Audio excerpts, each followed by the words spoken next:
Bonjour, aujourd'hui on va parler du syndrome post-relation toxique avec un pervers narcissique. On va parler surtout sur la victime. Cette fois-ci, c'est pas sur le pervers narcissique. Donc, une fois que vous vous êtes débarrassé d'une relation toxique, il est normal de ressentir un large éventail d'émotions, y compris un sentiment de soulagement, de libération, mais aussi parfois de culpabilité ou de confusion. Voici quelques points à considérer pour vous aider à naviguer après avoir mis fin à une relation toxique. Validation, premièrement, validation de vos sentiments. Acceptez que vos émotions, quelles qu'elles soient, sont valides. Il est normal de ressentir une gamme d'émotions après une expérience difficile. Ne vous culpabilisez pas, donc acceptez ces sentiments, ces émotions, même si c'est négatif, c'est difficile, c'est clair que c'est difficile après la rupture avec un pervers narcissique. Mais il y a le sentiment de libération. Focalisation sur votre bien-être. Concentrez-vous sur vous-même et sur votre propre guérison. Prenez le temps de vous reconnecter avec vos besoins, vos valeurs et vos objectifs personnels. C'est très important de prendre du temps. Prendre son temps, c'est primordial pour se reconstruire après une relation toxique. Troisièmement, support social. Entourez-vous de personnes de confiance qui peuvent vous soutenir et vous aider à traverser cette période. Le soutien émotionnel peut jouer un rôle crucial dans le processus de guérison. Apprentissage et croissance. Utilisez cette expérience comme une occasion d'apprentissage. Réfléchissez aux leçons que vous avez tirées et aux moyens de renforcer vos limites et vos estimes de soi à l'avenir. Donc, transformez le négatif en positif. Donc, considérez ça comme une expérience et non pas une mauvaise histoire. Cinquièmement, considération professionnelle.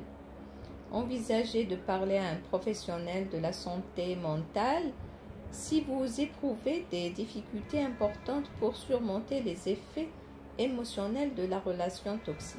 Un thérapeute peut fournir un soutien et des outils pour avancer.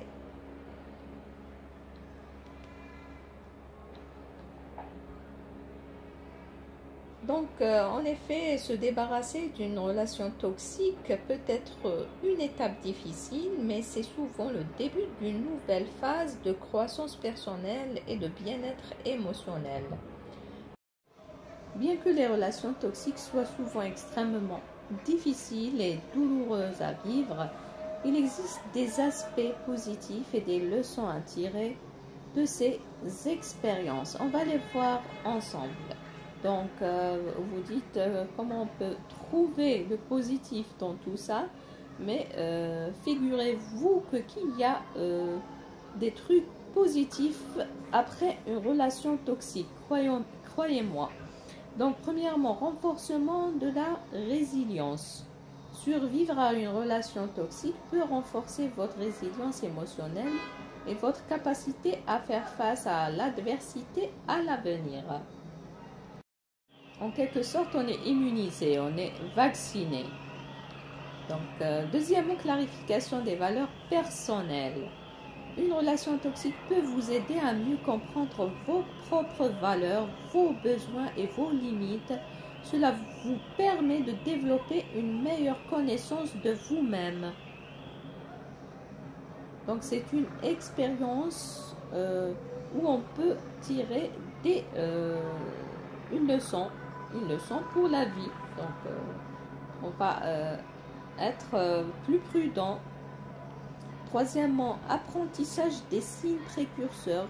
L'expérience d'une relation toxique peut vous sensibiliser aux signes avant-coureurs de comportements abusifs ou manipulateurs chez les autres, vous aidant ainsi à éviter des futures situations similaires. Donc, les victimes des relations toxiques, en général, après la relation toxique, elles distinguent bien, elles ont la capacité de distinguer les mauvaises personnes des bonnes personnes facilement. Quatrième point, renforcement des relations saines. Après une relation toxique, beaucoup de gens renforcent les relations saines avec leur famille, leurs amis et leurs partenaires potentiels en reconnaissant mieux ce qu'ils recherchent et ce dont ils ont besoin dans une relation saine.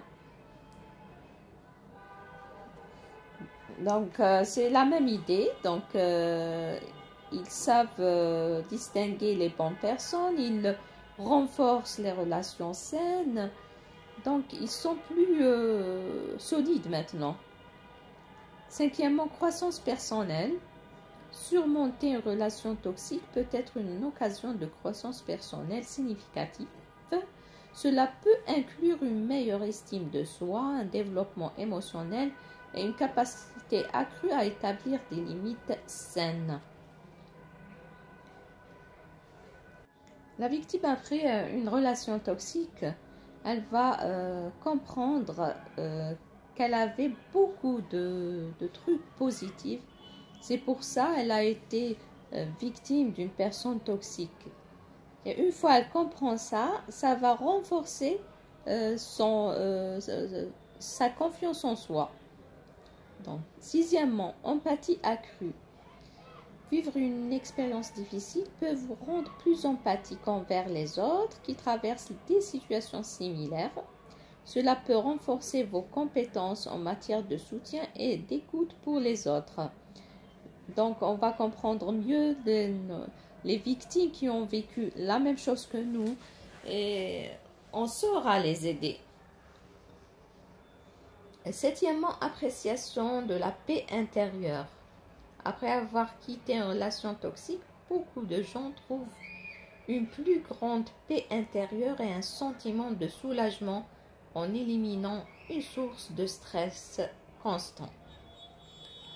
En fait, la personne toxique, c'est elle qui souffre éternellement parce qu'elle n'est pas, elle fait pas confiance en elle-même et elle se nourrit des autres.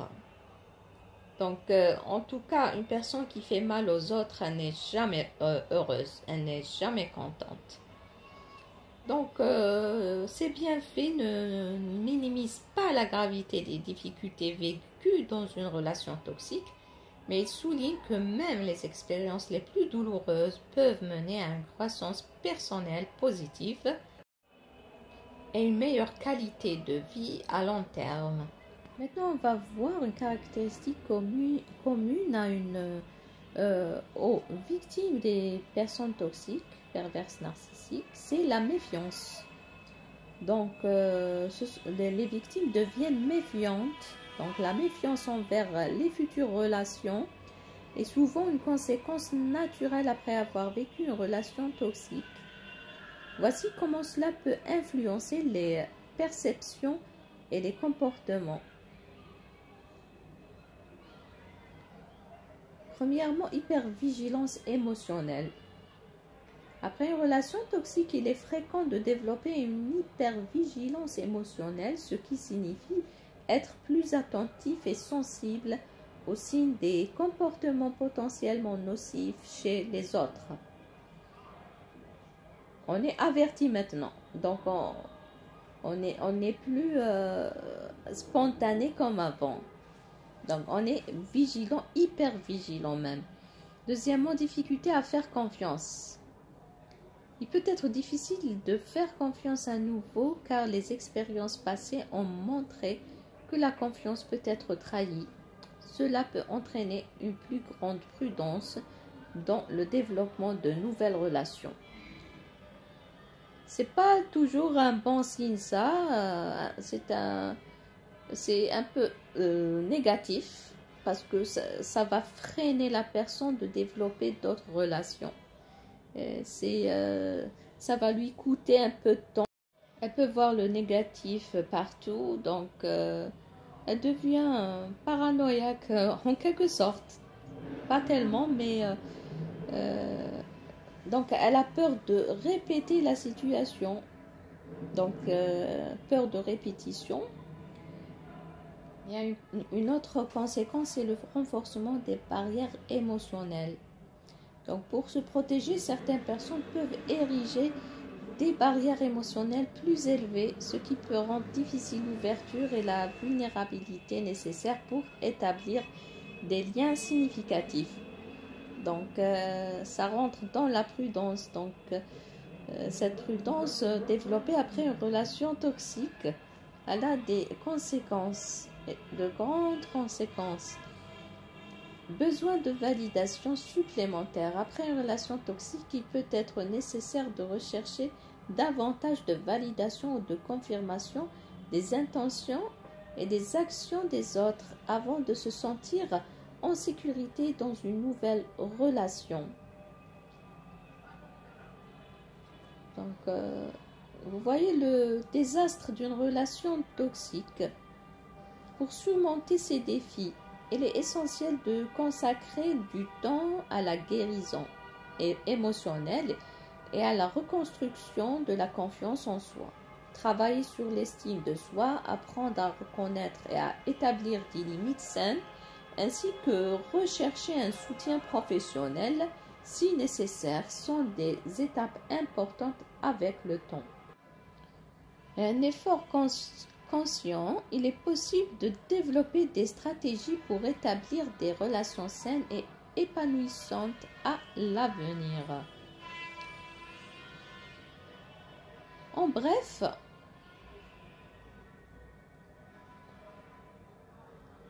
après avoir vécu une relation toxique, les personnes peuvent présenter différents types de réactions ou de comportements en tant que victimes.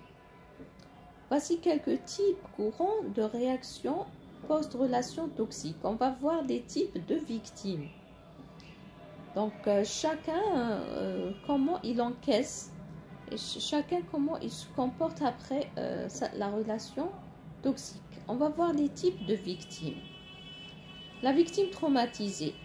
Dans la majorité des cas, la victime, elle est traumatisée. Donc, cette personne peut éprouver un stress post-traumatique ou des symptômes similaires après avoir été exposé à des abus émotionnels, physiques ou sexuels répétés. Les symptômes peuvent inclure des flashbacks, des cauchemars, une hypervigilance et un évitement, une faute d'orthographe, des stimuli associés au traumatisme. La victime blâmante de soi-même. Cette personne peut internaliser la culpabilité et se blâmer elle-même pour les problèmes de la relation. Elle peut avoir du mal à reconnaître que l'abus ou la manipulation était principalement dû au comportement du partenaire toxique. Dans les deux cas, ces personnes-là, elles doivent voir un professionnel, un thérapeute ou un psychologue pour s'en sortir. La victime déconnectée émotionnellement. Après avoir été exploitée ou manipulée, cette personne peut se sentir déconnectée de ses émotions ou de ses besoins personnels. Elle peut avoir du mal à reconnaître ou à exprimer ses propres sentiments après avoir supprimé ou minimisé ses besoins pour s'adapter au partenaire toxique. La victime méfiante ou cynique, cette personne peut développer une méfiance générale envers les autres et avoir du mal à faire confiance à nouveau. Elle peut voir les relations futures comme potentiellement dangereuses ou manipulatrices, ce qui peut affecter sa capacité à établir des liens intimes. La victime revancharde, cette personne peut se ressentir le besoin de se venger ou de punir le partenaire toxique pour les torts subis. Ça, c'est moi. Elle peut être obsédée par l'idée de justice ou de rétribution, même si cela peut nuire à son propre bien-être émotionnel. Donc, la victime qui cherche la justice. Il est important de noter que chaque individu réagit différemment après une relation toxique en fonction de son histoire personnelle, de sa personnalité et des détails spécifiques de la relation toxique vécue. La guérison et la récupération peuvent varier considérablement d'une personne à l'autre et il est souvent bénéfique de chercher un soutien professionnel pour aider à surmonter les effets néfastes de l'abus ou de la manipulation. Et ce qui est dur pour la victime après une relation toxique, c'est des fois elle voit l'impunité envers ce pervers narcissique ou ce diable. Donc elle continue de le voir réussir dans son business, s'épanouir. Il aura d'autres relations. Il aura plus d'avantages. Donc c'est tuant pour la victime, mais ce que je conseille, il faut le supprimer de sa tête. Donc il faut le supprimer, c'est fini, c'est comme ça, on tourne la page. Et pour ceux qui croient à la justice divine, donc on laisse à la justice divine. Donc, il n'y a pas mieux parce que, bon, on peut pas... Il y a une impunité, franchement, il y a une impunité envers les pervers narcissiques. D'accord? Ils continuent dans leur... ils cherchent une autre victime, ils continuent dans leur machiavélisme, ils continuent dans leur mécanisme. Voilà, donc... c'est difficile de le voir tomber parce que c'est un manipulateur, il sait s'adapter à toutes les situations. C'est un diable égocentrique, il ne pense qu'à lui et surtout il fait beaucoup de mal aux autres. Il aime faire du mal aux autres. C'est ça, c'est une personne, comment dire, malveillante. C'est un diable, tout simplement. Donc c'est un diable. Le problème, qu'on ne voit pas ce pervers narcissique, ce diable, payer la facture du mal qu'il a fait, malheureusement. Donc je parle de ma situation. Mes pervers narcissiques, ils sont sains et saufs. Mais je crois à la justice divine. Il continue de faire du mal à d'autres personnes et je pense pas, moi, à ma croyance, je pense pas qu'une personne qui fait du mal aux autres en répétition, c'est-à-dire elle n'a pas de recul, pas de fin de ça, elle le paiera, il y a une justice divine. On va voir dans une vidéo la fin du pervers narcissique. Bon, les feux d'artifice. Je vous laisse, à la prochaine.